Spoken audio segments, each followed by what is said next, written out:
Health Board of Managers Budget and Finance Committee, Wednesday, April 18th, 2018. It is now 5:37 p.m. and welcome everybody. I'll first start off outlining the order of the agenda. So we will take up item number 2 first, and 5, 8, 4, 3, 1, and 9. Everybody get that? Okay. Great. We have allocated a certain amount of time for each agenda items, and I will introduce those agenda items and the time allocated. I want to hear everybody's comments, of course, but I encourage board members to be concise and succinct as possible with their comments. We'll make members aware of the time left for discussion and will encourage us to move on as needed. When time has been exceeded, I will encourage the board member who has the floor to wrap up their comments within 2 minutes. I'll ask all members to assist me in keeping the agenda items to the time allocated. So, with that, I would like to lay out agenda item number 2.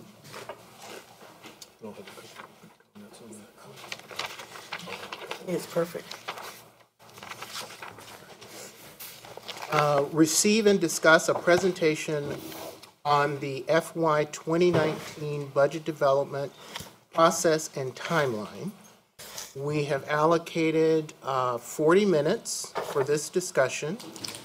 And before I turn the floor over to Mike, I want to just outline that the goal of our discussion here is to give staff guidance on the tax rate to build the initial budget. Okay? We are not approving the tax rate, but we're outlining the initial rate that they can build a budget to bring back to us. We can change this rate later in the process, and we can change it before we actually vote, because we will be voting on the actual tax rate. It's just not, we're not doing it at this particular meeting.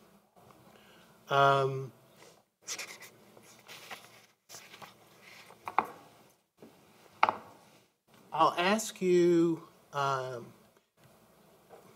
staff is going to give us a lot of information with regard to our priorities. They're going to set out some models, etc. There will be some issues which we may want to tend to get into deeper detail. This is not the place to do it, okay? We will come back to it at a later session in the budget development process, where we'll go into deep dives of this information. So let's just try to keep our discussion focused on the guidance we want to provide staff to provide the initial, for them to build a budget on a tax rate that we have decided we want to start with. Okay? With that, I'll turn it over to Mike. Thank you, members. So this is, as Dr. Bell indicated, at the beginning of the process, and we will kick it off with a baseline financial model or financial forecast, which looks at both revenue and expenditure trends, all of which are subject to change throughout this process.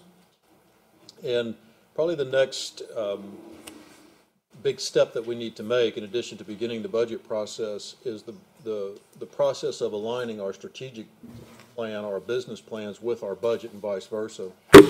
And there will be ample community input throughout this process, especially on the budget development exercise, because we want to hear from the community not only in terms of prioritization, but to make sure that in being transparent, it's not just what are the numbers, it's what's behind the numbers. How does Central Health finance care, and what do our partnerships look like as they're reflected in the budget? And so we'll have, we've been planning on some sessions, and so I wanted to put that out there before we got started this evening. Lisa? Thank you. Good evening, Lisa Owens, Vice President of Financial Operations. So I'm going to present the 5-year financial forecast and a budget timeline to you this evening. So we always like to start, we've been using this process for many years, to just going over what the 5-year financial forecast is. It is an estimate. We've developed the numbers based on broad assumptions and conservative estimates, but we have used this tool for many years, so those of you who've been on the board for several years will know it is a proven tool to help us make long-term financial decisions, especially regarding where we start the budget process with the tax rate. It also helps us identify revenue and expense trends and frame the policy issues that we want to address in the budgeting process. And it is based on reasonable present-day assumptions, so it's really what we know today, and that is always changing. So the first thing I want to just highlight, and I won't go through all these in detail, but is some of the external factors that are affecting our 5-year forecast. We continue to have policy uncertainty around legislation, and we continue to see positive economic growth in Travis County. We do have low unemployment at 2.6%. However, the taxable assessed values of our homes are going up. The average taxable value with a homestead exemption this year is $330,000. We do continue to have the lowest tax rate in Texas of the other hospital districts, major hospital districts. However, we have high concentrations of low-income and uninsured residents, and those continue to grow, and they continue to shift to the eastern Travis County and the suburbs, which we'll talk about in more detail in this process as well throughout the budget. So this chart just simply compares, again, to our peers, the major hospital districts in Texas, again showing our current tax rate in this fiscal year at 10.74 cents per $100 valuation is the lowest throughout the state of Texas compared to the major hospital districts. And we start the process by looking at where we think we're going to end up this year. We call that our year-end estimate. So a few things that have happened this year in our current fiscal year 2018. Again, we do have that tax rate set at 10.7385 cents per $100 valuation. Because of the increase in taxable assessed values, we did increase our tax rate 4.5% over the effective rate last year, but the tax rate actually went down. However, that brought in an additional $12 million in revenue to Central Health. We did budget a significant portion, as always, of our budget is our intergovernmental transfers, which is a local match for federal funds at $142 million. And we'll talk a little bit more about that. Right now, we're estimating to end the year significantly under budget there at $124.4 million. We continue to fund in partnership with Seton and the Dell Medical School, innovation and improving healthcare delivery through the CCC. Again, that's budgeted at $29.2 million. And our investment in Sendero in the current year is at $36 million. Finally, as always, we maintain a 15% emergency reserve of our expenses, and that we added $1.4 million to that emergency reserve this year. So again, this is the highlights of the year-end estimate. This is based on what we know now. We're only 6 months into the year, so this is a very high-level estimate of where we think we'll end the year. You'll see on the sources of funds, we have seen that our tobacco revenue continues to go up. So we are estimating to end the year a little bit higher than anticipated in other revenue, which is interest in tobacco funds. And then, as you will recall, we budgeted $43.5 million to be available as a source of funds from our contingency reserve. However, we ended last year, FY17, in a better position with higher sources over uses. So that actually was $8.1 million higher than budgeted at $51.6 million. In our uses of funds, I just addressed that we think that our intergovernmental transfers will be significantly under budget, about $18.5 million. And our healthcare services and healthcare initiatives slightly under budget, about $3.4 million combined. And then finally, you'll see that we, in our reserves, appropriated uses and transfers, are estimating at the year end that we will spend $8.3 million more than budgeted. And again, that is where our Sendero initial budgeted amount was, as well as our final appropriated amount. So if we are trying to look into the future, again, 6 months down the road, at this point, our best estimate of where we will end the year with our contingency reserve, which you'll recall rolls forward into FY19 as a source of available funds for healthcare delivery, we're estimating that to be at $22.5 million. So again, just a few high-level thoughts on this year-end forecast, a year-end estimate. You know, the IGT amounts are substantial and they are unpredictable. They are driven by state and federal guidance and how those programs work. We do foresee the contingency reserve ending this year at about $22.5 million at this point.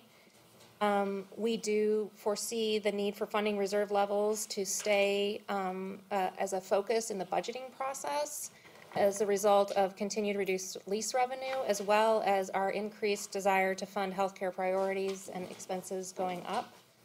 And then our DSRIP Medicaid waiver, just in this year, our program that we administer as the region through RHP 7, but also the funds that go to our partner organization, the CCC, did accomplish comparable success. And so that was really good news going into the end of the year. So looking into the 5-year forecast now, again, we start with the year-end estimate where we think we're going to end up this year. The next part is looking at where we think the revenue is going to be over the next 5 years. And again, we use a very conservative approach. We recently received our first tax roll from Travis Central Appraisal District, estimating our taxable assessed values for this year. Those are highlighted there in the 2018 column. And then in this 5-year forecast, we use a conservative estimate of where we think the next 5 years are going to be. So you'll see the lighter columns in this chart are for our estimates. They have modest growth compared to what we've seen recently at 7%, 6%, 5%, 4%. And then your year-over-year change is your trend line there that shows that we're, again, projecting that to just slow a little bit in the future. So that's the first step, because that is what drives our taxable revenue, which is our major source of revenue for the organization and for our healthcare delivery.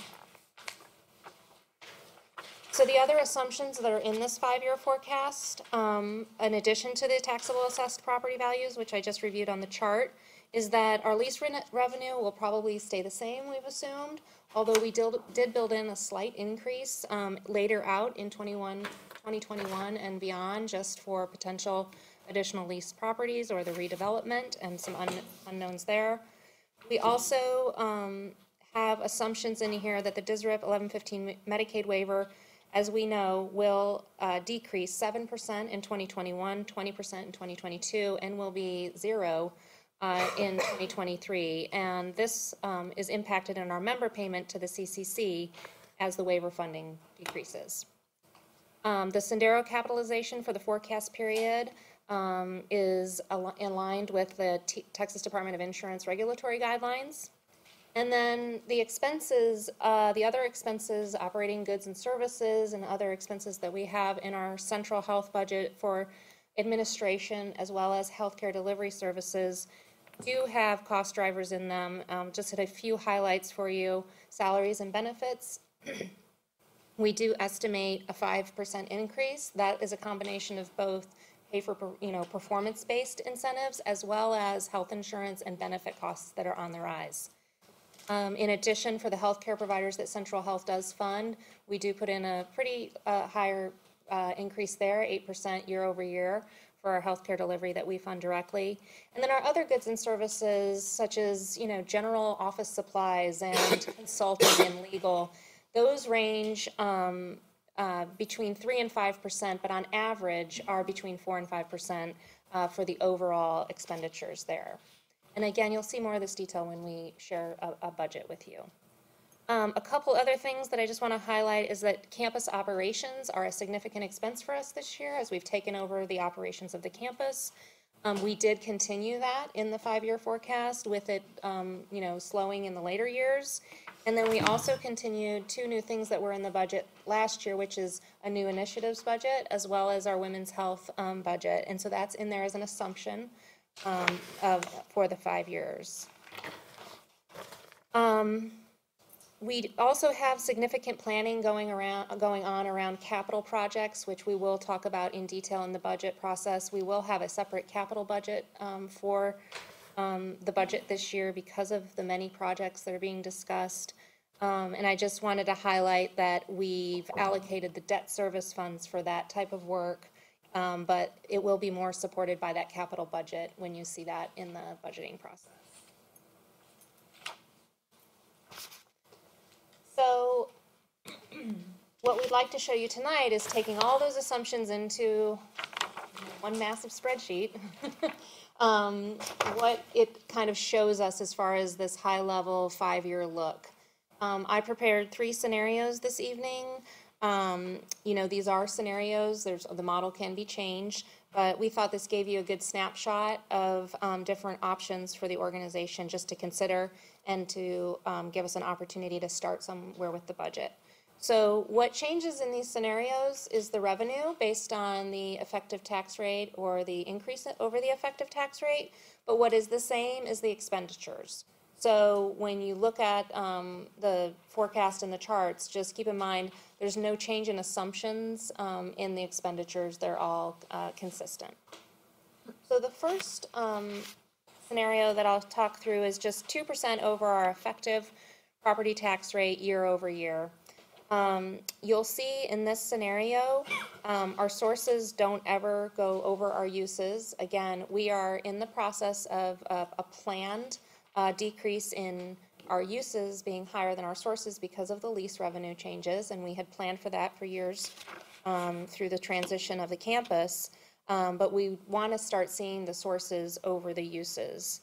The reserves are impacted significantly, and we'll talk a little bit more about this, and we'll talk in depth about it in the budget process, but in year 5, that 2023 is that first year that our DSRIP program is no longer providing the healthcare delivery back to the community from the federal matching program. So there is an increase in an expense there.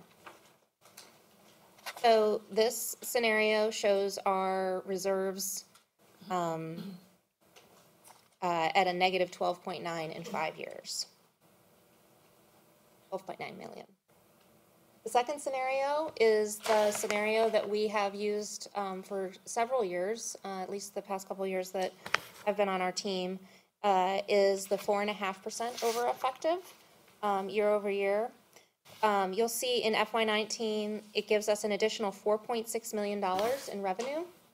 And also it shows us that our sources are greater than our uses starting in 2021 and 2022, which is good to kind of get that line back over the sources over the uses. It then does go back down again due to the DSRIP program ending in FY 2023. Total reserves and total contingency reserves in this model are anywhere from 10 to 25 million, again giving us that contingency reserve available to the organization for healthcare delivery. And then the last one that I prepared is at 6% over the effective rate, and then 2.5% in 2021 and beyond. And again, just uncertainty about policy or legislative changes. We thought we would look at what happens if we increased it a little bit higher in the first couple of years, just with that unknown. So what you'll see there is that is an additional $3.1 million from the last model of 4.5 over effective in revenue just in FY19, but really in the long term, that combination puts us at a similar spot in 2023 with contingency reserves at 26.8 million. Mike, take it away. That's the last slide. Well, there's one more. Actually, if we can go ahead and go to the next slide. Sorry. Forward. Oops. What this does is it shows you, between 17, for what the projections were versus for 2018. And what's critical is looking at our reserves. How are we going to be able to accomplish the objective of having a stable and a sustainable business model? And in addition to being very efficient with our revenue model and bringing in the revenue that we need, not too much, but not too little, but at the same time being able to reserve. And if you look at the gray line on the right side compared to the left side, there's a peak in it versus a valley on the left side. And is an important part, and it's been a long-standing practice of this board in order to build up reserves and maintain the necessary emergency reserves so that you can have a sustainable business model over the long run. And I think that's an important graphic that speaks volumes in terms of not only the past actions of this board, but definitely looking forward where we need to be. Thanks. Yes, I would just echo that. In preparation for the unknown in 2023 and beyond, with the DSRIP program changing, I would highlight that as well. The last slide is really our calendar and the budget timeline. Some of the things that are coming as far as the presentations and the information that you'll be receiving. We will be bringing you a draft budget based on the guidance that we received tonight. And then have dialogues about those throughout the summer. Generally, for any new board members, we bring the central health budget forward first, and then the following month would bring the CCC budget forward, as that is where the bulk of our healthcare delivery is delivered. With that, I'll answer any questions. Okay, thank you very much. I appreciate that, Lisa. Recognize Julie? I just have one super quick question. What's the big bend up in uses between 22 and 23? What page do you want to? Oh, any of the pages that have, it's like Okay. 11, 12, 13. 13. I mean, it's like a $30 million increase, which is, So that is as the DSRIP program begins to wind down. right. There's a decrease in the IGT Yeah. that brings less federal dollars to the community. So will we be covering those projects then? We have put into the forecast that we would continue to sustain the CCC by supporting that. Yeah, I forgot about that. Thank you. You even said that. Recognize Katrina? So my question's related, and you may not have an answer for it, but, so recognizing that majority of our healthcare costs are covered out of the CCC, and one of the ways that we generate revenue for the CCC is through IGTs.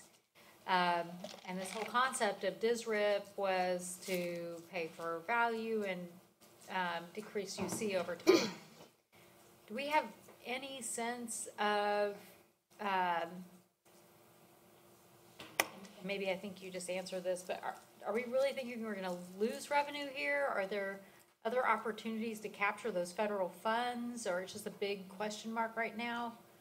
I would say we're actively pursuing strategies in that area, but it is an unknown, and so this is very conservative. But there's the finance team is working on strategies for long-term funding opportunities, and exploring how we might be able to take advantage of other other programs in general that Well, I would mean, I help guess us sustain that. You know, so obviously the most efficient way to pay for services is if we can access some federal matching funds to help do that. If the remaining federal matching structures only send funds to hospitals, then it's hard for us to capture it in that, in the CCC and pay for, like outpatient services, that kind of thing. And then in that case, maybe we do end up paying for it directly, which is obviously much more expensive. I guess you're just saying we don't know, because we're not in control of it, obviously. No, but I think we're trying to develop any strategy we can to find sources of revenue that would replace that or augment that or supplement that. Something that we're definitely working on now, 3 to 4 years out. Yeah, I don't know that I necessarily have a question, maybe it's more of a comment, I mean, it's just, it makes it, it's like stating the obvious, it makes it hard to think about, you know, how much we need to generate in terms of revenue, when a big piece of our revenue was generating more revenue, Right. so that we could pay out of another bucket, so that's too bad. Thank you. Manager Valdez? Thank you, Lisa. I like the idea that you did the 4 and the 6%. I mean, 4.5 and 6%. I'd like to know whether or not we could do an 8% and drop the 2%. And the reason I would be asking that initially is because I know that there's a possibility the legislature may try to intervene and limit us, but before we get there, I'd like for us to at least have the numbers in front of us as to what we might be able to accommodate under 4.5, which is existing, 6% and 8%, because we don't know what our future healthcare delivery costs are going to be, especially in light of the fact that we're redesigning MAP, we're looking at SFS. You know, we don't know how that's going to impact us. We don't know whether or not we're going to be able to, pick up additional premium costs, you know, for moving people from MAP into a comprehensive plan, insurance plan, which I would like for us to consider at some point. And as we knew that district was going to go away originally in 5 years, you know, those kinds of things, even though they may have been considered in new money, we know that now that is going away too. I don't like for us to, it's good that we're considering other options, but if we get to a point where where it's necessary to seriously look at scaling back on some of the initiatives that we've already implemented in our existing budget and future budget, I'd like for us to be able to know that we do have an option. And the 8% would not be forever. It would be maybe a year or two, and then we drop down to 4.5%, or with something like that, so that we could at least have some semblance of how much money we would be able to access.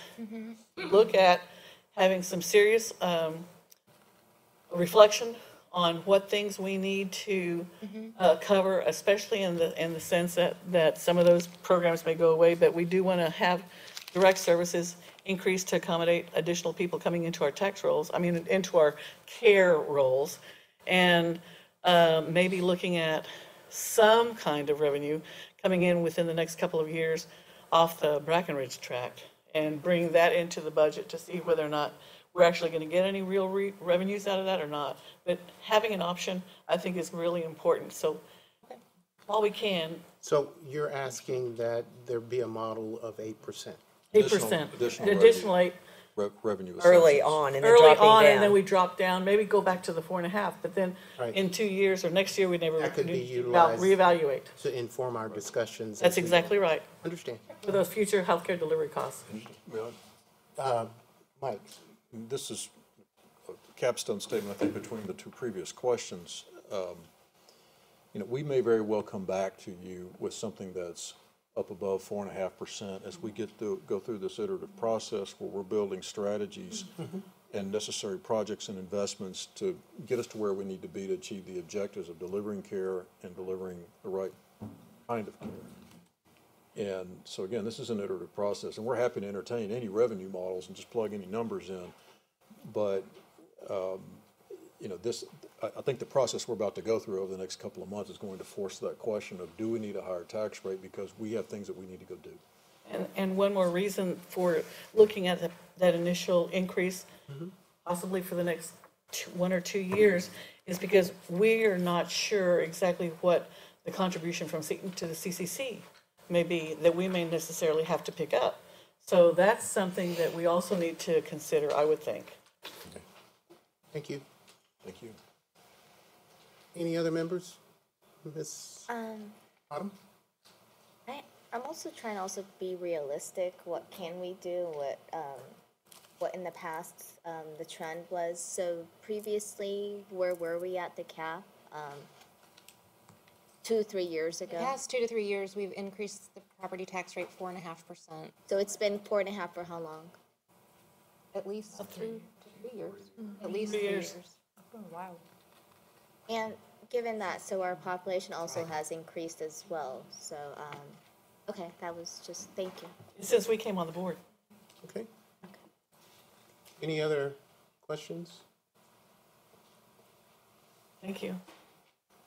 Thank you very much. Before we leave this item, what would be the consensus on, or the direction we would give staff to bring back our initial budget, to build a budget around initiative? To answer a question we had, and I'm not going to give it to now, but 4.5 is what we have been doing the past few years, because every time we get a Your forecast. five-year forecast, and it's been based on looking at the reserves and also the situation with the Brackenridge campus. So to answer your question, that's what we've been doing. Thank you. A question Katrina? about what are you looking for? Do you want us to give you a sense of one scenario you want to work on? We would just like guidance as far as where to start. In the past, we've started with the 4.5%. Yeah, I we think can we also- should. Okay. I think it's a good starting point.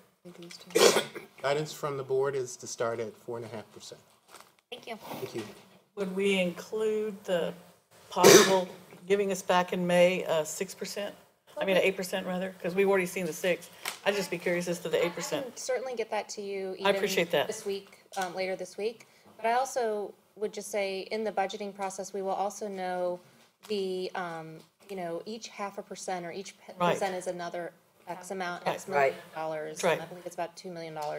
But we'll get you maybe more real specific numbers, and we could use that type of methodology as we go through the budgeting process to think through, especially as we're looking at our current FY19 priorities and that type of information. That would be helpful. I would appreciate that. Okay. Madam first, and then Shannon. So if we've been in the past going by 4.5, and I think drastically going to 8% seems, I don't know how feasible that can be. Can we go possibly 0.5%, like a 5% in medium? Would that make a change to our budget, or would that be more reasonable? I'm just wondering. Well, I think once we have the draft budget and we can show you what's in there, and the board decides if the uses of funds are at the levels that you want, we can tell you the incremental amount of each 0.5%, Okay. and things like that. Thank you. So as we discuss it, if the board feels that we need more revenue, we can go up by percentage points, usually a 0.5 percentage point, and sort of show what that would bring in and then what that does for our sources, Sounds good. be Thank you. able to cover its uses. Shannon? Do you show impact that has on the medium income, about assessed value? Yes, So we'll have a picture of what Yeah, that will mean to That's them. right. absolutely. That's part of And- the budget presentation. Mr. Chairman, if I'm correct, I think you even showed us several different scenarios of homeowner, correct? Bands. And Different bands, exactly, different bands, different tranches. The only thing that you didn't show us, which I requested specifically, was whether or not there was a way to get to the geographic spectrum of our assessed property values. And I remember, Jeff, I thought you thought that might be doable. We never get, we weren't successful getting that from the budget district. You mean the median family home price in Yeah, just, okay. And if nothing else, by precinct, we have a county, so we have precinct 1, 2, 3, 4. And at least in that, have that ability, so we can get a picture of what populations are being impacted as the appraised values on property goes up. I'd just like to echo what you just said. I think that's a Right. Thank you, Shannon. Thank you, Shannon. Anything else? Thank you very much, Lisa. Appreciate it. Thank you. Okay, I'd like to lay out agenda item number 5. Discuss and take appropriate action on Central Health's proposed fiscal year 2019 homestead tax exemption for Travis County residents over 65 or disabled. Members, we've talked about this item previously, and I ask you to really be prepared to come in and, start the discussion. We have allotted about 30 minutes to be able to discuss this after the presentation, or with the presentation, I should say. So, Shannon? Clarification. Since I'm one of these individuals who will be impacted about this, does that constitute a conflict of interest? It's not illegal to do it, but if you feel you should ethically abstain, that's up to you. We would have never guessed. Thanks, Shannon. The goal of this discussion is coming to a final vote on whether to make changes to the central health exemptions for homestead over 65 and/or disabled. So please limit your discussions and your questions to informing your position regarding making the change in the exemption. I'll entertain a motion prior to starting our discussion and then questions on this item. I'll turn it over to Jeff. Thank you. You have a point of clarification? Cynthia? No, I don't have a point of clarification. I just wanted to know whether or not I could entertain a motion, or do you want us to have the presentation We first? need to have our presentation first, and Okay, then that's I'll fine. entertain motions. Thank you. Okay, thank you, Jeff Knodel. This is an action item that we're requesting consideration on property tax exemptions. There are a number of property tax exemptions that are available to residents. A lot of those are state-driven. There are a couple that are optional that local jurisdictions can establish. And so we're going to talk about those three exemptions. One of them is the homestead exemption. The homestead exemption is capped by state law at 20%. Central Health has always been at 20%. We've traditionally replicated the county's both homestead exemptions and disabled and over 65. We are at the maximum amount related to that. And then we're also going to talk about two other optional exemptions that are not necessarily percentage driven. They're more fixed amount, which is the 65 and over and the disabled. Central Health, the Board of Managers, actually, as we vote out on what we would like those amounts to be, we'll go over to the Travis County Commissioners Court as a recommendation.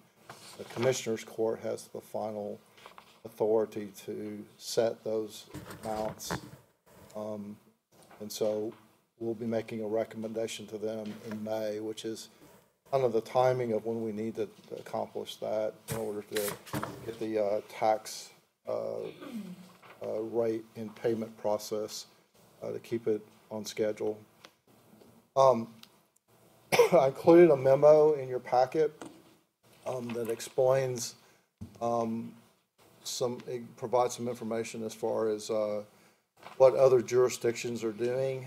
You see on this chart, we've provided the local taxing jurisdictions, the three exemptions that we're talking about. Homestead exemption 65 and older, and the disability homestead exemption. So you see the amounts. The only change that I would make on this chart, these are last year's amounts.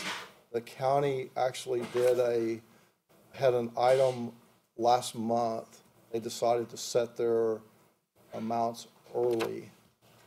And so they actually approved their 65 and older and their disability homestead exemption, $85,500, which is the amount is the same amount as the city of Austin. So these are 2017 amounts. I just wanted to note that they were early in the process and they've made that change. And then the other thing that you see that's interesting on the chart is I just picked a few hospital districts in Texas, and I all I can tell you is they're all over the place. So anywhere from Bear County, which offers no exemptions, to other hospital districts that have a little larger 65 and older and or disabled amount, and then a mixture of some. So just to show you what's kind of out in the horizon, or in the environment that we're in. Is just a place to start. You know, one of the logical questions would be if we increase the exemption amount, and I'm talking about the 65 and older and the disabled homestead exemption, what would the impact be? So as a place to start, because it can literally be any amount, in the letter I looked at an increase from $80,000 to $85,500, and are estimating that the impact to Central Health property tax revenue would be about $300,000. And so what that means is that if we were to increase that exemption in fiscal year 19, and remember we're talking about a future exemption in our upcoming budget, if we increased it by that amount, it would be approximately $300,000 less. And then the other thing that I would say is, as it relates to just the 65 and older and the disabled homestead exemption, is the majority of homesteads that avail themselves to that exemption, the majority are 65 and older. So I did some calculations on just the number and then the value. The value is less than 10%. The number is a little bit more than that, but the majority of it is 65 and older.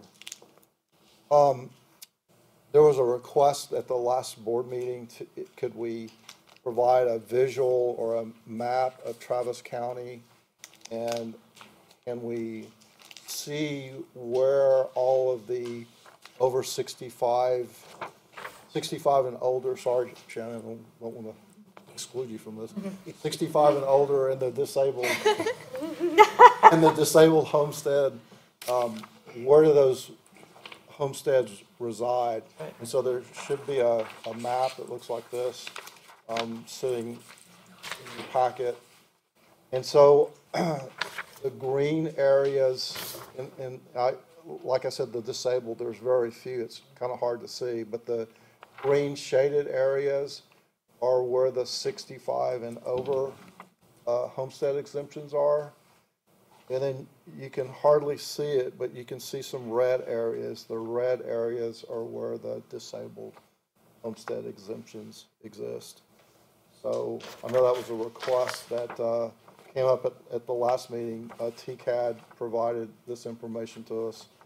They did some really good work on it. So, and then the last thing I wanted to just show is historically what have the amounts been. We've always had the same amounts for both 65 and over and disabled. So you see, beginning in fiscal year 13, it was right at $70,000. It was constant for a few years, and then it's ticked up the last couple of years, and then we've been at $80,000 for 2 years. So with that, I'll be more than happy to answer any questions. Thank you very much. Thank you, Jeff. Appreciate it. Before we get into discussion, I would like to ask the members if they have a motion. I think Cynthia had acknowledged that she wanted to make a motion. I wanted to make a motion. It's a little bit different than what was presented to us, and the motion would be this. Because we're looking at maybe getting a budget presentation and looking at more of our options in the next month's meeting. And I don't think there's a rush right now for us to have to adopt this. I'd be curious, I would move that we postpone this one more month, only so that we would have the ability to look at the presentation for next month's meeting based on the going up to the different percentage increases, and taking into consideration the fact that we would have a $300,000 loss if we went, is it per exemption? So if you're over 65, it's 300, or combined? Aggregate. I got it. Aggregately, it's 300,000. That's right, but I'd like to be able to look at all of that, and in terms of the number of the budget and the healthcare delivery costs, to be able to have like an overall picture of everything. And the reason I'm saying that now as I look at this map is because I see most of the red spots east of 35, and I see most of the over 65 fixed income in not necessarily east of 35, but I do see them in the historical core of Austin and Travis County. And I really would like to have a good, have the ability to see how they're interrelated. And so I'm just asking for 1 month, for a month delay. So state your motion. Okay, so my motion is that, I'm glad we're having this, thank you very much, Jeff. But I'd like to delay this action 1 month, and that as we could look at this and incorporate the projected budget and tax rate recommendations for next month, take action then. Okay. I have a motion on the floor. Do I have a second from any other member? I have a point of clarification. Yes. Katrina? What was the motivation for bringing this now, and what's the implication for not taking action today? Well, the actual request would be that we do take action minimally at the board meeting next week. At some point, we need to get a recommendation over to the county, and they will need to put it on their agenda and approve it. I believe what I heard was by the end of May, so we may be cutting it close if we wait another month, but we can work through that process if we need to, There's a bit of a timing issue, is what you're saying? yes. Okay. I understand that. I thought that when we addressed the tax rate last year, I thought it was maybe at the beginning of June. I thought it was in the June That meeting. was the tax rate. Not the Generally, property. the Not the property exemption. exemption. I'm sorry, Generally, the not the property exemption. tax exemptions are earlier. Right. Earlier, okay. Ms. Cynthia, would you like to withdraw your motion? Well, I'll throw it out there, see if I can get a second or not, that's all. I have it out there. Do I have a second? For discussion purposes, I'll second her motion. Okay, we have a motion made by Ms. Valadez and a second by Mr. Jones. It's open now for discussion. Anyone with questions, comments, or concerns? Katrina? We've typically been lockstep with the county on this, have we not? Yes. For how long have we done that? Do you recall, or? I think historically, I think Recent. we've always been Yeah. in lockstep with the county. Yeah, just as a comment, I would support moving forward with this decision and the motion that staff presented. Okay. Any other, Sherry? I would just say, for reasons of being in sync with the county, I also think that we should go ahead and approve it. I don't see us deviating, I personally don't see deviating from the county on this particular point, and there could be other issues that we bring before the county that could be more discussion matters with the county. And I don't know that this is one that I would want to make into a discussion matter with the county. Thank you. Ms. Greenberg? I'll echo with Katrina. Thank you, Mona. Just one last thing. I personally support the increase. That's not the issue. The issue was looking at the numbers of the proposed budget with the ability to see whether or not we're going to have to make other considerations with respect to this, see what the impact would have been. That's the only reason that I asked that we consider that, not necessarily because I was going to be for or against it. That's not, Question on the floor is about whether or not we postpone, yes, that's right, not about actually what. That's we're gonna exactly do right. with And I guess- exemption. right. And I guess I was not clear to clarify. I guess I wouldn't want to risk not meeting the county's timeframe There you go. on this, There you go. is my concern. I understand that. I just didn't realize that we were under that Yeah. time constraint from the county commissioners. Okay. I didn't know that. Yeah, I understand. And that's what you told us Unless today. there's any more discussion, I'd like to call the question. All those in favor? All those opposed? Aye. The motion fails. Abstentions? Oh, abstentions? Shannon? One abstention? The motion fails. Okay, do we have another motion by the members? Make a motion. Ms. Daniel? I move that the committee recommend that the board approve an increase of the disabled homestead exemption for central health, so the county's still at 80,000, right? 85. 85,500. Okay, sorry. 85.5. From 80,000 to 85,500, as presented by staff. I have a motion by Ms. Daniels. I have a second by Dr. Zamora. We will now open it for discussion. Abigail? Yeah, just a quick clarification. It says only for the disabled there? Yeah, I'm I can sorry. address that. It's not your fault. No, I just saw that Well- is that on purpose? Sorry, can I Mike? get clarification? Yes, and so at this time, based on the presentation that you just heard from Jeff, it's my recommendation that you approve it for the disabled, and I won't belabor the conversation, but going back to the previous discussion, if you look at the distribution of property taxpayers over 65 versus those that are disabled, and you think about the revenue amounts, and then factor in, looking forward on changes in federal funding and both expense and revenue challenges that we might be faced in the out years, it makes sense to absolutely, let's give some property tax relief to those who are disabled. That's exactly. But for, when you're looking at being very, very attentive to revenue changes that are measured in the 6 digits, granted, looking forward, then I think it makes sense to keep the level of exemption where it is for the over 65 cohort. That could always change in subsequent years. You could come back and change that exemption. So that's why I'm limiting, my recommendation for just the disabled cohort.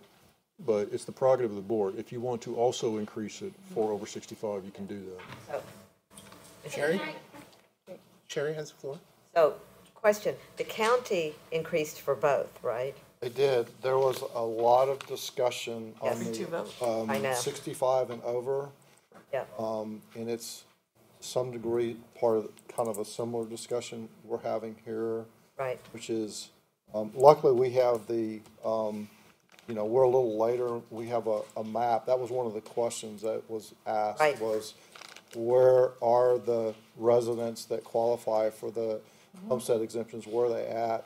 And are they necessarily the group of homeowners that may need the exemption? So I included in the memo that I had some Right. information from the discussion. There was a American Community Survey Right. related around Travis County that showed the number of 65 and over residents, and then the percentage of those residents that were 200% and below of FPL, federal. And what was that?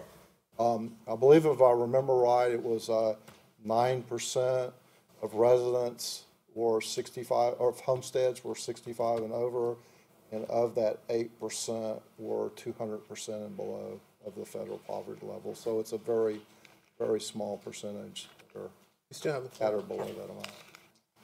I understand that small percentage, and I am weighing my natural desire to be very fiscally conservative versus my desire to look at the burden on all of our taxpayers here who are supporting, because it's not only those below 200% FPL who are paying taxes and supporting Central Health, and the huge affordability issue that we have, and the fact that in some of these areas, although they may not be the lowest income areas, you could have teachers, for instance, who are on very low fixed incomes with very low retirement because they had such low pay as teachers. And I'm looking at that, weighing that $300,000 amount versus other amounts that are more that I may want to prune. And so those are the factors that I'm weighing. Thank you, Ms. Greenberg. Ms. Daniel? So I want to apologize for my bad reading skills. So I think I am inclined to revise my motion to the extent I recall what I said. I might have read extra. You withdraw it? Into it. Yeah, I guess I withdraw my motion. But here's what I'm thinking. My inclination is to stay lockstep with the county. It looks like AISD. No, am I right? Yeah, City of City of Austin. Yeah. I'm just inclined to stay in step with them. You're saying it's a $300,000 impact, Yes. which is not insignificant, but it's not Right. huge to our budget. So my inclination is to withdraw my previous motion, and I would like to move that the committee recommend that the board approve an increase to the disabled and 65 and older exemption for Central Health from 80,000 to 85,500. So that's different than what's written on your Right. motion sheet. Second that. Yeah, I will, I'll second it. I have a motion by Ms. Daniels. I have a second by Ms. Greenberg. Any discussion? Can you have two motions on the floor? No, No, she withdrew her first one. She withdrew her motion. And actually didn't get a Any second. discussion? I make a real quick point. I will support this too, for the reason that I am desperately uncomfortable with the idea of us deciding who deserves a tax break and who doesn't. I just wanted to express that discomfort, and I'm glad you did that. Thank you. Yep. And I will just say, yes, that is what I was trying to convey, that all of these folks are paying property taxes that support us, Central Health. We don't know their situations. We don't know yeah, exactly. Ms. Halliday? And I just wanted to add one more thing, that it doesn't really make a difference whether or not they're actual property owners or not. Because even renters are going to have the cost, the additional cost of property tax increases passed down to them by the landowners. And so that there really shouldn't be a distinction between just the property owners. You're right. The renters are going to get that, and this is the majority renter town because of the affordability issue. So I'm also in support of that for both populations. Okay, thank you. Any other comments? Okay, all in favor of the motion? Aye. Aye. Oh. All opposed? Any abstaining? Bracket out your house, Dr. Jones, so you can vote. I'm not there The yet. motion No, me either. carries. I'm not there You want an yet. extra Thank you, $6 check? members. I still have a few years. Okay, Okay. we're moving to agenda item number 8, discuss and take appropriate action on an update regarding the Sendero Health Plans Incorporated. We are going to take this item in closed session. So I would like to announce that the committee is convening an executive session to discuss agenda item number 8 under section 551.085 of the Texas Government Code, deliberation of governing boards of certain providers of healthcare services. At 6:36. 6:36. You're on your own where the clock's concerned. Yeah, no, 'cause I can't see that. That's, no,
It is 6:45 and we are out of executive session.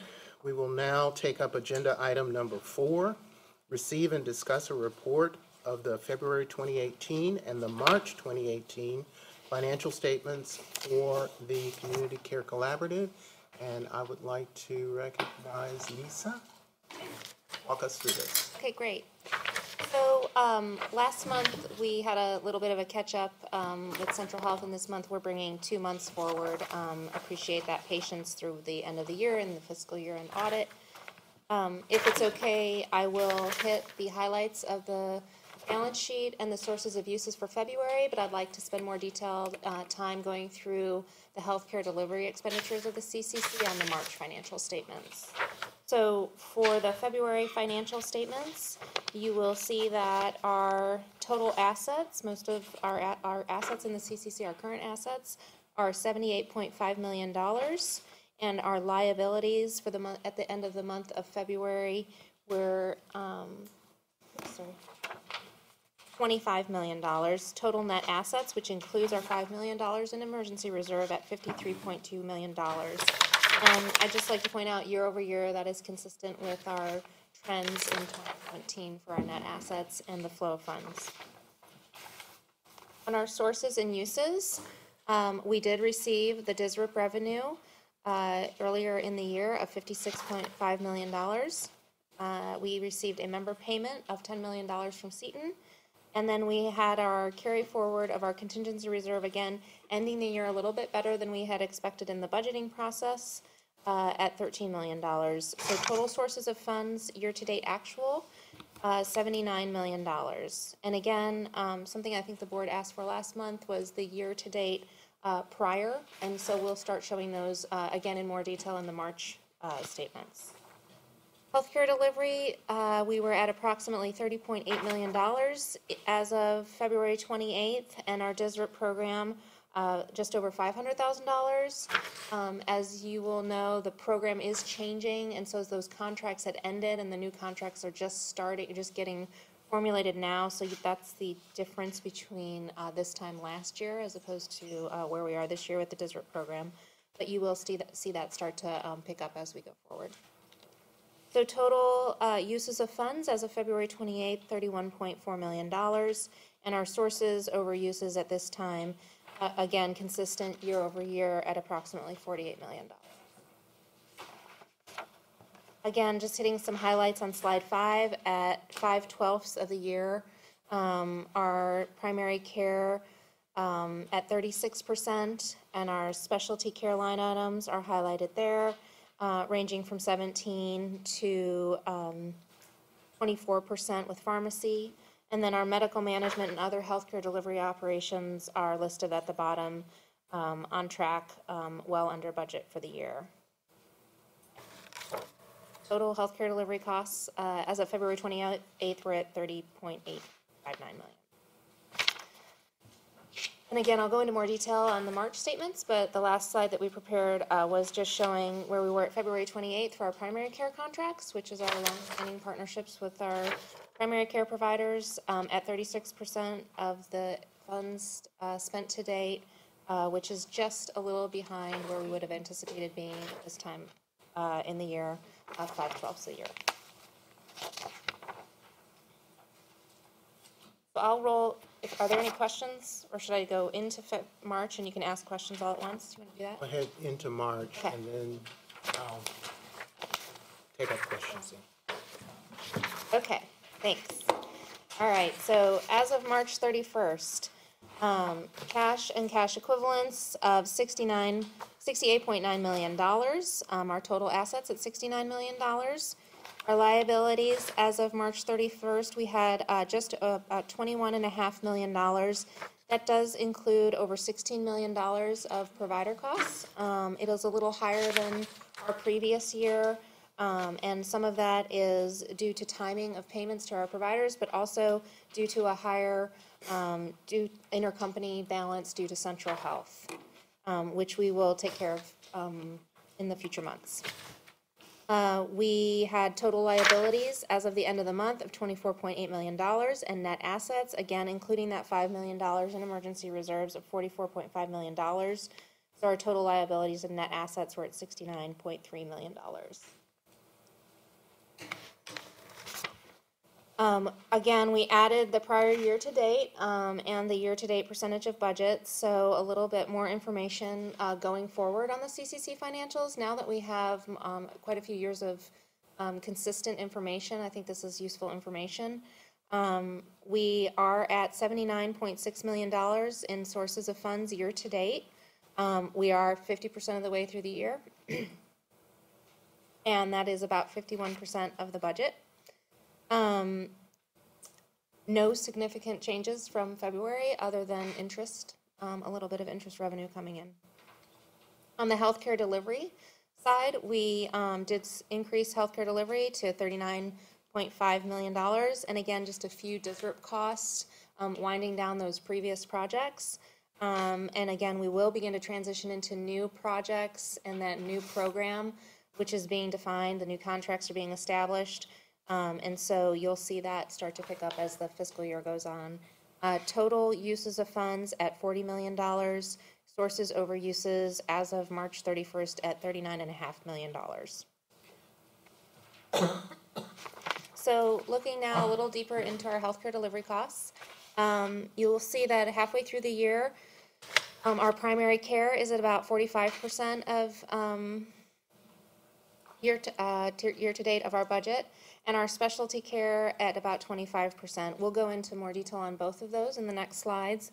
But I would like to point out, specialty care is an area where it's not always as cyclical or consistent year over year, but compared to last year, we are able to show that we've continued to fund more specialty care as of this time last year, getting new contracts started and new programming.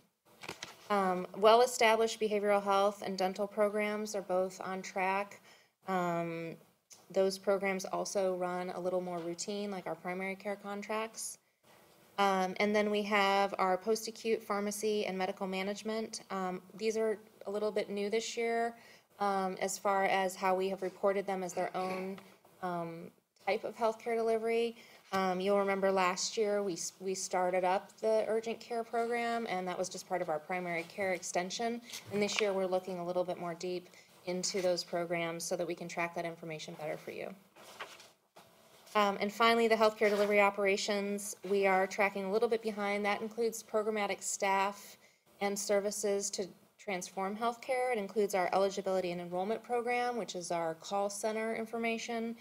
It includes our quality and performance team that is doing our analytics, our project management office, and our healthcare information technology.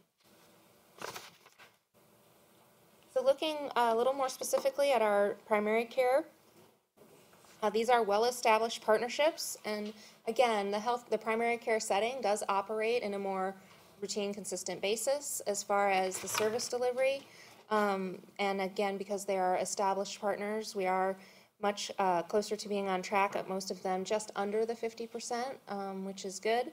And the healthcare delivery team is looking constantly at these contracts and monitoring their performance. But the primary care contracts continue to perform consistently.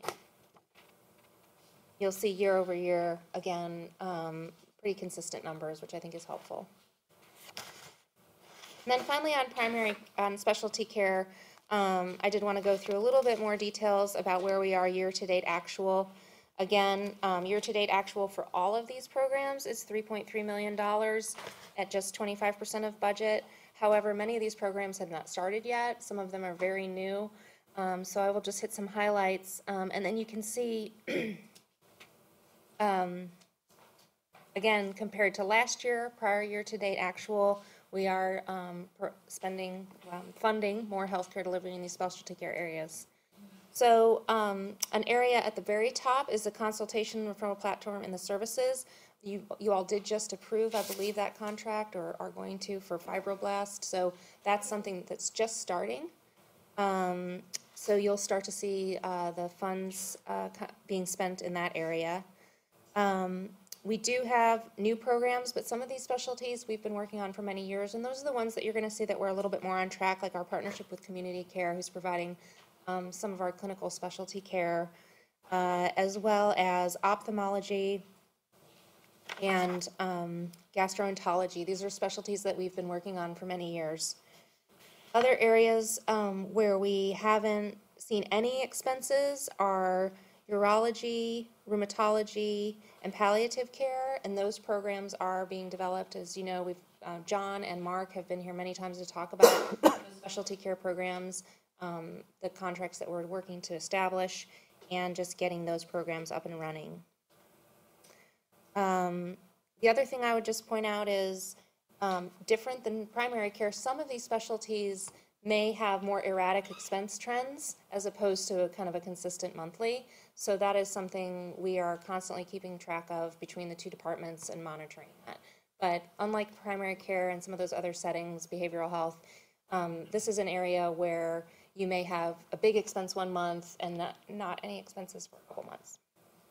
So with that, I'm happy to answer any questions about the CCC financials. Thank you very much, Lisa. Appreciate that. Any questions from the members? Madam? Couple questions. Well, thank you. First one I have under page 6, under primary care, prevention and wellness, other providers. Who are our providers and what does it cover? I'm just curious about the prevention and wellness. So I can't give you a list of the contracts off the top of my head, but I can certainly get that for you. These are programs like diabetes prevention programs that will be starting in the CCC, and that have just started to move on that.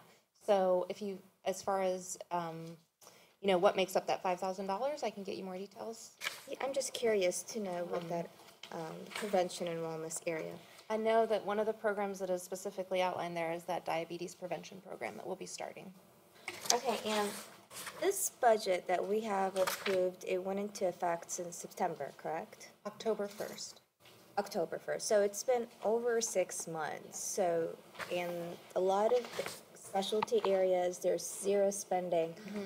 How long does it take to kick off a program? And I just feel we're almost halfway there throughout the year. Or halfway there. And some of our patients, we have the funding, but they don't have access to it. And I just want further clarification, what is the delay in the services?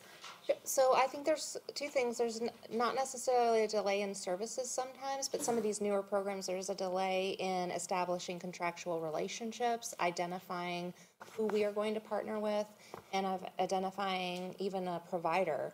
I know in rheumatology, there's limited providers in the community, and I'm not going to speak for Mark or John about the extensive work that's being done, but I will say that, you know, the care is being provided in our established specialties, and just lifting up some of these newer programs does take a little bit of time. So dermatology, is it a new program? I can't answer that one off the top of my Because I head, think we had it. but I can certainly follow up. And also, you know, with respect to starting some of these programs, it's not as if they requested the funding because they had a program ready to be signed into place October 1. And there may have been a placeholder in this budget, for lack of a better term, and it may just be up until this point, they have just now gotten the contract signed. And so it's, you know, part of it is, it's not just the difficulty and the challenges of finding providers at the right rates that are willing to deliver the right outcomes. It's also the timing of, you know, the fact that all this isn't ready to go day one of the new fiscal year. And I'll also say again, I just want to raise the point of what the specialty is paying for. And again, I know that Mark and John have reported on this and will continue to report on the efforts that we're making in specialty care.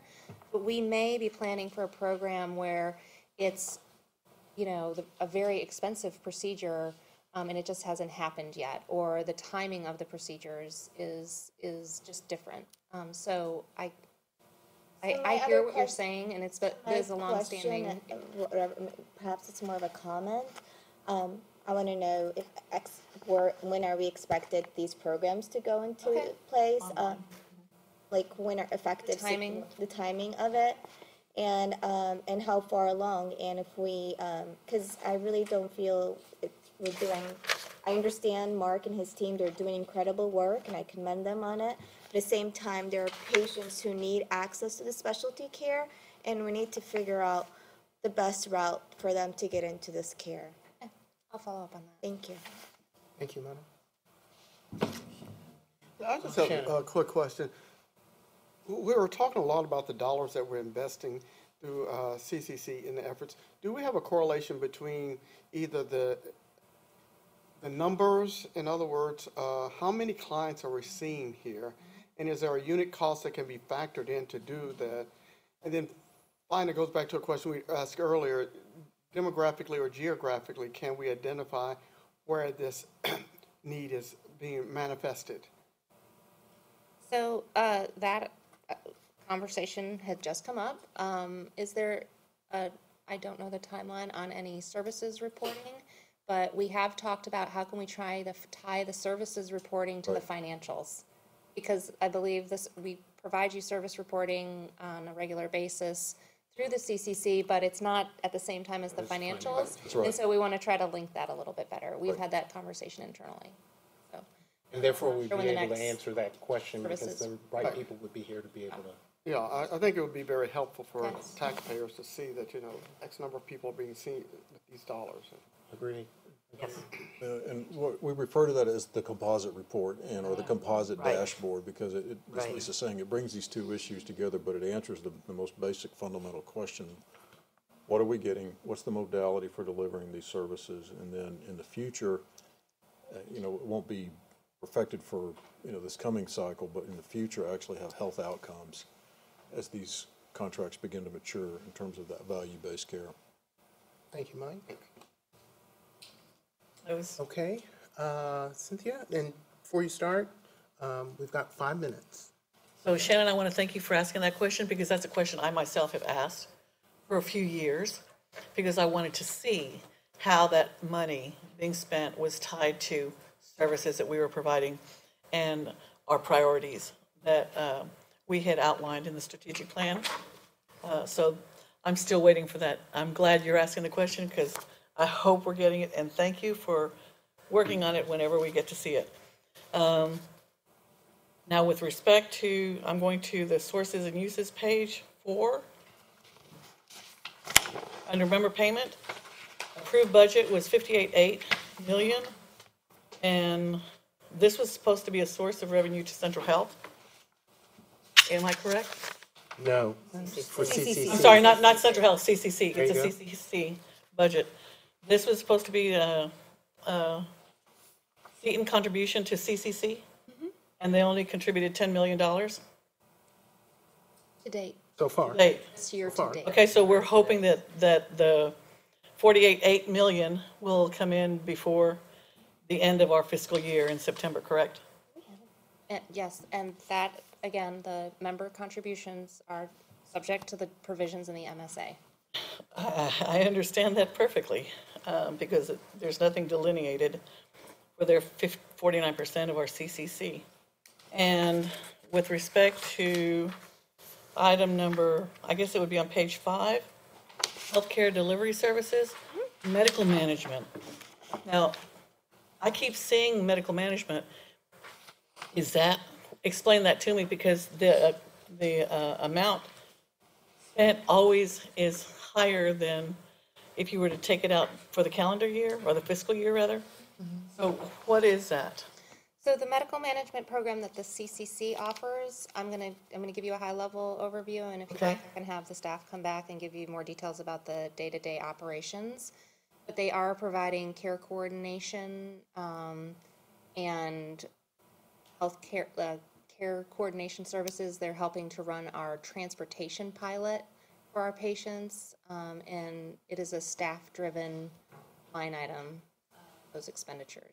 Okay, so there are direct services being provided to our targeted population?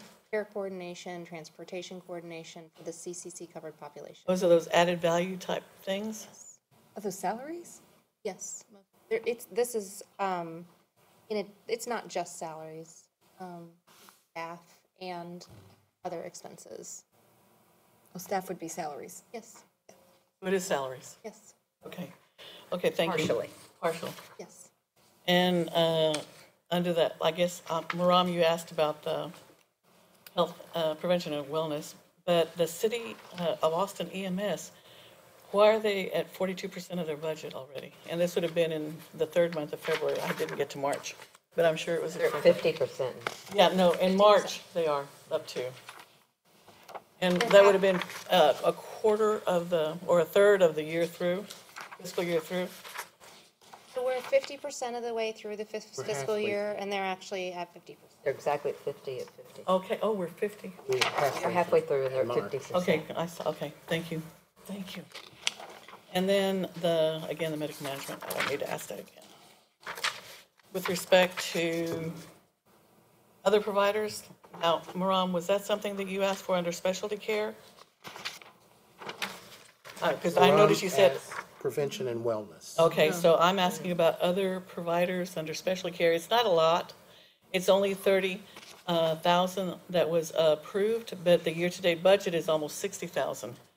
And so And I can explain some of this as far as, for those of you who were here last year versus this year, we changed the structure of the CCC budget pretty significantly, in that we gave a lot more detail. Yes. And on the finance side, we're really trying to get things tracked to the right place.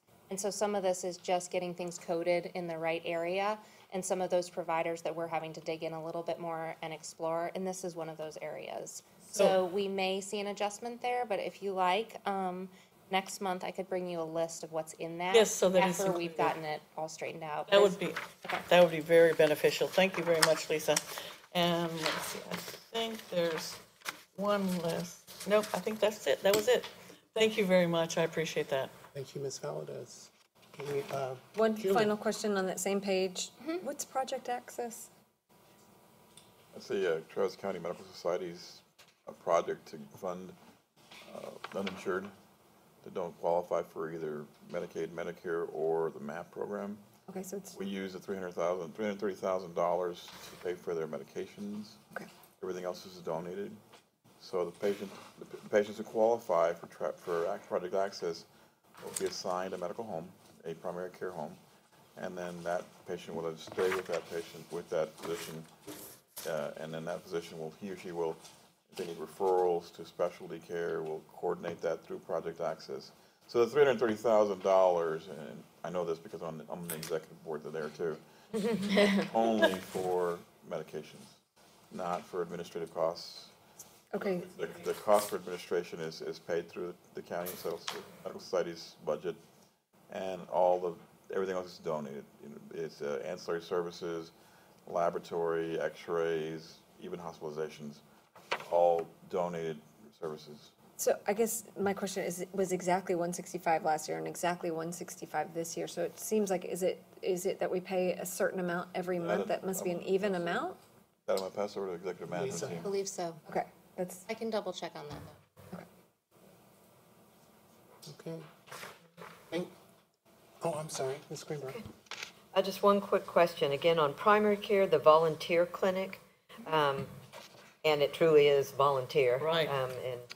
And if anyone wants an explanation of that, I'm sure it can be provided. But it's at 78%, and I'm happy. They do great work, and it's truly a volunteer clinic. My question is, as we move forward in our budget, are they going to go over the 70, are they going to expend their funds before the end of the year? And is this something where we'd need to look at allocating more? If that happens, we would come back to the Right. board. But I can tell you that at our last monthly meeting, where we look at all the contracts and the finance team and the healthcare delivery team work together, this did come up. So Right. they are actively looking at what the longer-term needs are to get to the end of the year. And if that's necessary, they would come back to you. Okay, and I would say, if they're so successful in providing desperately needed care, that's great, and it might be an area that we look to that they may need more funding next year, and others may need less. Some reallocation. Appreciate it. Just to follow up on her question. Very quick. 30 seconds. I had that on there as one of my questions also, but my question was, who are they actually providing services to? So if there was somebody that may have qualified for MAP or not qualified for MAP or something like that, so it would be great if you could just at least give us an idea as to what kind of population they see. I think going back to that earlier question regarding tying the financial to the number of people served in the demographics. Yeah. Thank you. Right. Okay, thank you very much. I appreciate that, Ms. Valadez. All right, thank you, Lisa. We will now take up item number 3. Receive and discuss a report of the March 2018 financial statements for Central Health. Oh, you know what? That's That you. one too. Add her up. We did that already. Better up. You did. You think I was gonna leave? It was a test. Just kidding. That's so. Give me, Lucy. Okay, here we go. Central Health, as of March 31st. So a couple highlights. We did have an intergovernmental transfer for uncompensated care sent in March. And year-to-date, we have collected 98.9% of our tax revenue, which is on track with our normal cycle of revenue collection, but we're very pleased about. As you know, the major tax collection comes in December and January, so we are on track with the normal schedule of collection. As of March 31st, cash and cash equivalents were approximately $140 million, and our total current assets were $153.3 million. And our total assets as of March 31st were $349 million. On our liability side, we had a low current liabilities compared to our current assets at just $14.4 million. Total liabilities of $22.8 million, total net assets of $326 million, and again, our total liabilities and net assets equal to $349.3 million. Sources and uses, again, this is 50% of the way through the year, so fiscal year to date, you will see we've collected the majority of our tax revenue. That timing is earlier in our fiscal year, at a collection of $870,000 this year, and a total collection year-to-date of $179.8 million. Our total sources of funds for the month were $1.85 million, and year-to-date, $237 million. Our uses of funds include healthcare delivery of $7 million in March, year-to-date, $111.5 million, and our administration program under budget year-to-date, at just $3.4 million year-to-date, approximately $536,000 in March. And again, the tax collection expenses follow the same trend as the tax revenue. We pay those as we collect the revenue. So we are tracking at 92% of the year-to-date, at $1.5 million spent year-to-date.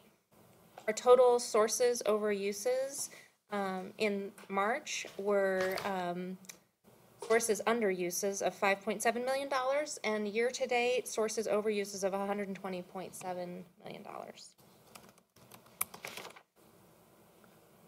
Slide 6 goes through the healthcare delivery costs. Again, we had intergovernmental transfers.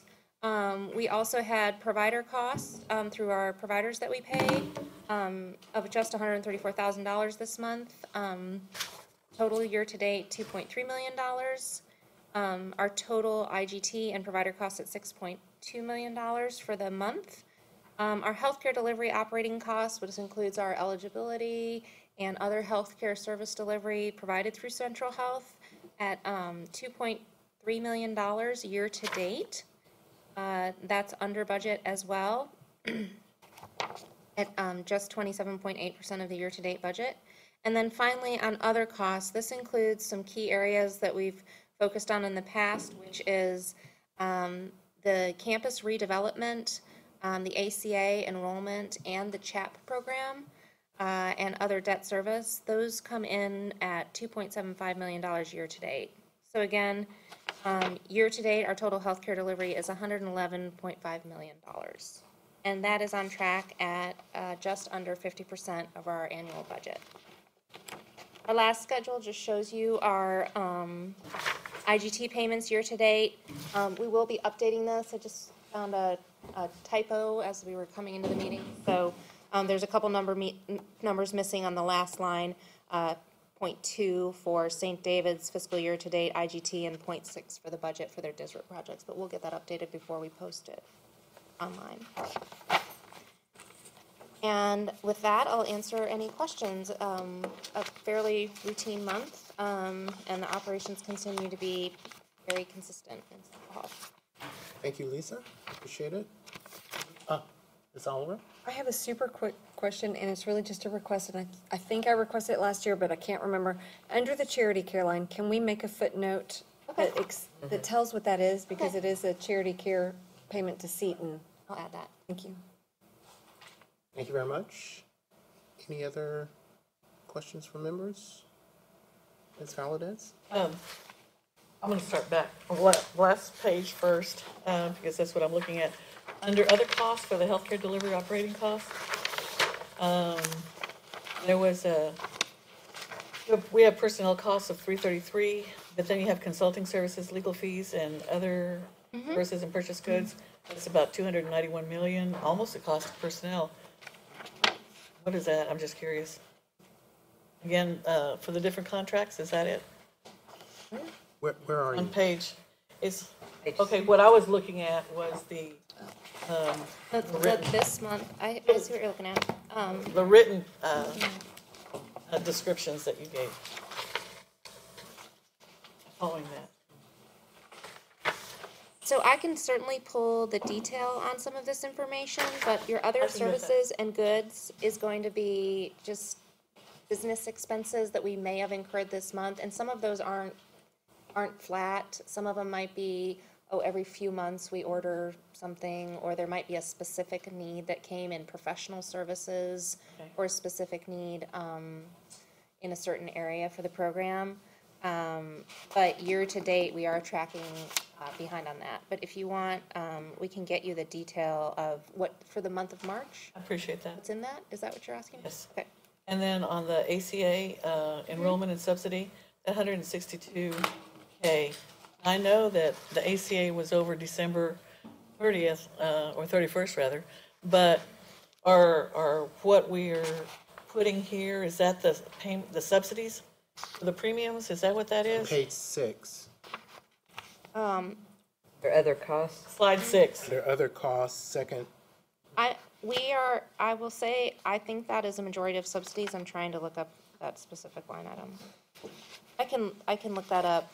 Right now, the Central Health Premium Assistance Program Right. is helping a lot of people. And I don't have the monthly run rate for that, but I can look that up. I think that may be what it mostly is. So just give me a confirmation as to Okay, if that's we'll it. follow up. I'll also add that to the follow-up for you. Quickly on page, slide 4, on where you have other payables for the $6 million,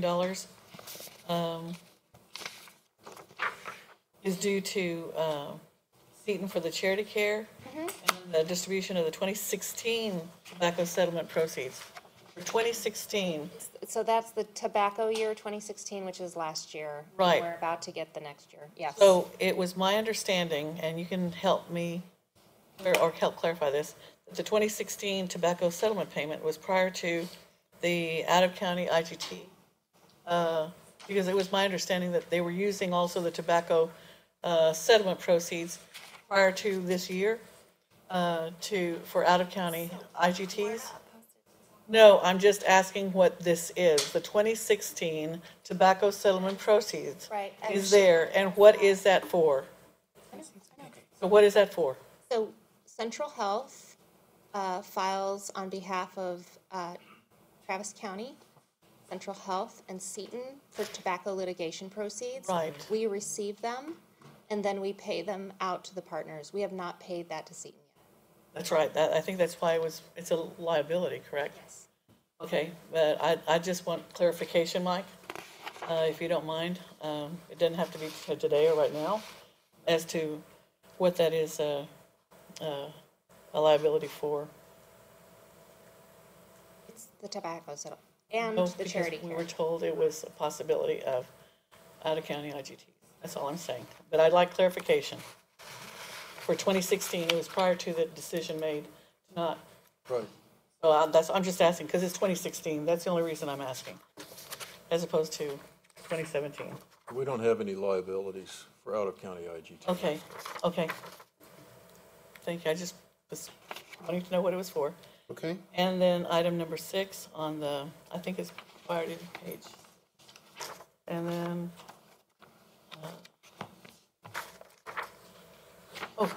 so a real simple question. On page 4, you know, we have net assets.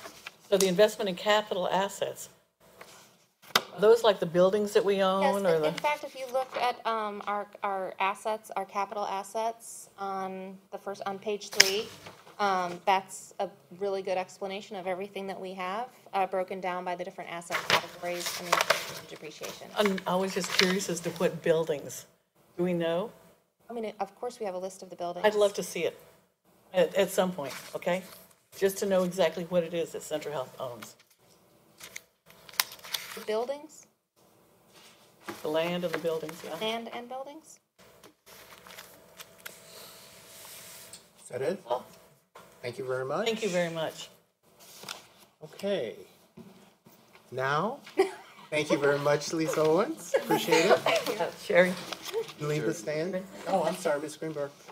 I would just like to thank Lisa for her clear presentation and for showing us the prior year-to-date we've asked and her willingness to provide this additional information, the requests that you get, so we appreciate it.